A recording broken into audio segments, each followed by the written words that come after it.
नमस्कार, महत्त्वाची बातमी पाहूयात। विद्यार्थ्यांना योग्य मार्गदर्शनाची गरज, गट विकास अधिकारी प्रताप पाटील।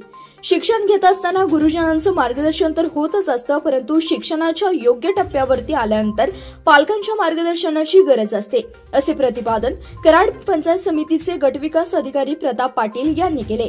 आदर्श माता कांताबाई बाबूराव मोहिते प्रतिष्ठानच्या वतीने पादळी केसे तालुका कराड गावची सुकन्या कुमारी आलिया इरफान मुजावर हिने इयत्ता 10वी मध्ये 92% गुण मिळवून यश मिळवल्याबद्दल गट विकास अधिकारी प्रताप पाटील यांच्या हस्ते आणि प्रतिष्ठानचे संस्थापक अध्यक्ष विश्वास मोहिते यांच्या उपस्थितीत सत्कार करण्यात आला। यावेळी ते बोलत होते।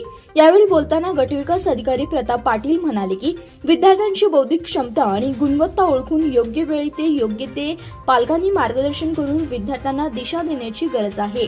स्वागत व प्रास्ताविकामध्ये विश्वास मोहिते म्हणाले की कुमारी आलिया इरफान मुजावर हिने इयत्ता 10वी मध्ये यश संपादन करून स्वतःचा, कुटुंबाचा, त्याचबरोबर गावाचा नावलौकिक वाढवला, तो अभिमानास्पद आहे। यावेळी पंचायत समितीचे कनिष्ठ प्रशासक अधिकारी दीपक कराळे, संपतराव मोहिते, ग्रामपंचायत सदस्य आनंदा बड्डेकर, ज्येष्ठ पत्रकार दिलीप महाजन, असलम मुल्ला सह ग्रामस्थ उपस्थित होते। धन्यवाद। प्रतिनिधी इरफान बारगीर, CBS न्यूज मराठी, कराड।